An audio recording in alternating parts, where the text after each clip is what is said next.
Urdu historians میں خوش آمدید۔ دوستو، دنیا کی بدکردار ترین قوم وہ لوگ جن کو اللہ نے حالت گناہ میں ہی پتھر کا بنا کے محفوظ کر دیا۔ آج ہم انہی لوگوں کے بارے میں اس ویڈیو میں جاننے کی کوشش کریں گے۔ ویڈیو میں آگے بڑھنے سے پہلے چینل کو سبسکرائب اور بیل کے آئیکن کو پریس کریں تاکہ اس طرح کی آنے والی ہر ویڈیو کا نوٹیفیکیشن آپ کو ملتا رہے۔ ناظرین کرام، تاریخ کا مطالعہ کریں تو پتہ چلتا ہے کہ اردن، شام اور اسرائیل کے درمیان ایک علاقہ تھا جو انتہائی زرخیز اور متمدن تھا۔ اسی علاقے میں صدوم کے نام سے ایک شہر آباد تھا جہاں کی وادیاں سرسبز و شاداب تھیں اور وہاں ہر قسم کا اناج پیدا ہوتا تھا۔ اس شہر کی خوشحالی کی وجہ سے اکثر لوگ وہاں آ جایا کرتے تھے اور شہر والوں کو ان کی مہمان نوازی کا بوجھ اٹھانا پڑتا تھا۔ صدوم کے لوگ مہمانوں کی حد سے زیادہ آمد سے تنگ آ چکے تھے اور اس چیز سے جان چھڑانا چاہتے تھے۔ ان کی اس اکتاہٹ کو دیکھ کر شیطان کو موقع مل گیا کہ وہ انہیں بہکا سکے، اور اس نے ایک ایسا گھناؤنا کھیل کھیلا جس کی مثال ماضی میں نہیں ملتی۔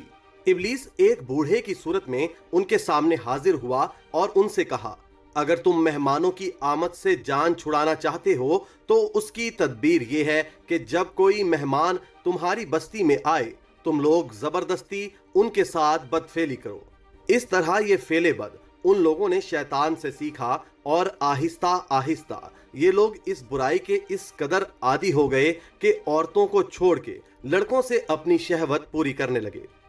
اس کے علاوہ بھی یہ قوم حد درجہ اخلاق سے گرتی رہی۔ سب سے گھٹیا فعل ہم جنس پرستی تھا اور کوئی بھی محفل اس کام کے بغیر مکمل نہ تھی۔ خاص طور پر جب کوئی خوبصورت لڑکا مسافر کے طور پر آتا تو یہ اسے بھی اپنا شکار بنا لیتے۔ اللہ تعالیٰ نے حضرت لوط علیہ السلام کو ان کی جانب پہلے ہی روانہ کر رکھا تھا، اور آپ نے جب اپنی قوم کو اس گناہ میں دیکھا تو لوگوں کو منع کیا اور فرمایا، جس کا ذکر قرآن میں بھی ہے، کہ تم وہ بے حیائی کرتے ہو جو تم سے پہلے کسی نے نہ کی۔ تم تو مردوں کے پاس شہوت کے لیے جاتے ہو عورتوں کو چھوڑ کر، اور تم حد سے زیادہ گزر چکے ہو۔ حضرت لوط کی یہ اصلاحی باتیں سن کے ان کی قوم نے سرکشی اور بے باکی سے جو کچھ کہا وہ بھی قرآن مجید کی سورہ الاعراف میں موجود ہے۔ اس کی قوم کے پاس کچھ جواب نہ تھا مگر یہی کہنا کہ ان کو اپنی بستی سے نکال دو، یہ لوگ تو پاکیزگی چاہتے ہیں۔ لیکن حضرت لوط علیہ السلام نے دل جمی کے ساتھ تبلیغ جاری رکھی اور آپ کی محنت سے کافی لوگ ایمان لے آئے، لیکن اکثریت منکرین میں سے تھی اور اس گمراہی میں آپ کی اہلیہ بھی شامل تھیں۔ قوم جب حد سے نکل گئی تو اللہ تعالیٰ نے ان پر عذاب بھیجنے کا فیصلہ کیا۔ چنانچہ حضرت جبرائیل علیہ السلام فرشتوں کو ہمراہ لیے آسمان سے اترے اور حضرت ابراہیم علیہ السلام سے ملنے کے بعد رخصت ہو کے حضرت لوط علیہ السلام کے پاس پہنچے۔ فرشتے انتہائی خوش شکل اور خوبصورت لڑکوں کی شکل میں تھے۔ ان مہمانوں کو دیکھ کر اور اپنی قوم کی بدکرداری کے بارے سوچ کے حضرت لوط علیہ السلام فکر مند ہو گئے۔ تھوڑی ہی دیر میں اس قوم کے بدفعلوں نے حضرت لوط علیہ السلام کے گھر کا محاصرہ کر لیا۔ حضرت لوط علیہ السلام نے انتہائی دل جوئی کے ساتھ انہیں منع کیا مگر وہ سرکش اور بدبخت لوگ ایک نہ مانے۔ حضرت لوط علیہ السلام نے دروازہ بند کر لیا مگر وہ آئے، انہوں نے دروازہ توڑا اور اندر داخل ہو گئے۔ حضرت جبرائیل علیہ السلام نے اللہ کے حکم سے ان کی آنکھوں پر ضرب لگائی تو وہ لوگ اندھے ہو گئے۔ تو انہوں نے کہا کہ اے لوط، تو ہمارے پاس جادوگر لے کر آیا ہے، اور آپ علیہ السلام کو دھمکیاں دیں۔ آپ علیہ السلام فکر مند ہوئے کہ جب فرشتے چلے جائیں گے تو یہ لوگ مجھے اذیت دیں گے۔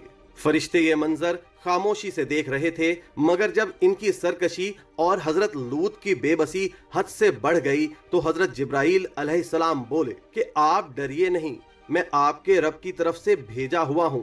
اے لوط، گھبراؤ نہیں، پر دروازہ کھول کے ان کو آگے آنے دو۔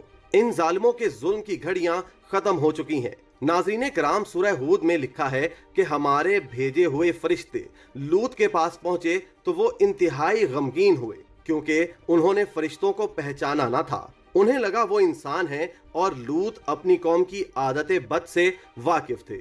وہ کہنے لگے، آج کا دن بہت مصیبت کا ہے، اور ان کی قوم ان مہمانوں کی خبر پاتے ہی اپنی شہوت سے مجبور ان کے گھر کی طرف دوڑی چلی آئی۔ لوط نے ان سے کہا، اے میری قوم، یہ میری بیٹیاں موجود ہیں، یعنی تم ان سے نکاح کرو اور اللہ سے ڈرو اور مہمانوں کے معاملے میں مجھے رسوا نہ کرو۔ وہ بولے، اے لوط، ہمیں تمہاری بیٹیوں سے کوئی مطلب نہیں اور تم خوب جانتے ہو ہم کیا چاہتے ہیں۔ اس پر لوط علیہ السلام نے انتہائی مایوسی میں جواب دیا کہ کاش مجھ میں تم سے اکیلے مقابلہ کرنے کی طاقت ہوتی یا کوئی طاقتور اور مضبوط پناہ دینے والا ہوتا۔ تب فرشتوں نے اپنے آپ کو بے نقاب کر دیا اور کہنے لگے کہ اے لوط، گھبراؤ مت اور ہماری فکر نہ کرو، ہم رب کی طرف سے بھیجے گئے فرشتے ہیں اور یہ تم تک نہ پہنچ پائیں گے۔ بے شک ان کو وہ عذاب پہنچ کر ہی رہے گا جو ان کو پہنچنا ہے۔ پھر جب ہمارا حکم پہنچا تو ہم نے ان کی بستی کو تلپٹ کر دیا۔ حضرت جبرائیل نے اس بستی کو اٹھا کر پلٹ کر رکھ دیا، پھر اس پر پکی ہوئی مٹی کے پتھر کے تابڑ توڑ حملے کیے اور ہر پتھر خدا کی طرف سے نامزد کیا ہوا تھا۔ اور یہ بستی ایسی کوئی دور نہیں ہے، مکہ سے شام کا سفر کرتے وقت راستے میں پڑتی ہے۔ لوط علیہ السلام اللہ کے حکم سے گھر والوں اور مومنین کو لے کر بستی سے نکل گئے اور حضرت جبرائیل نے اس شہر کو اٹھا کے پٹخ دیا، جس سے اس میں موجود تمام لوگ ہلاک ہو گئے۔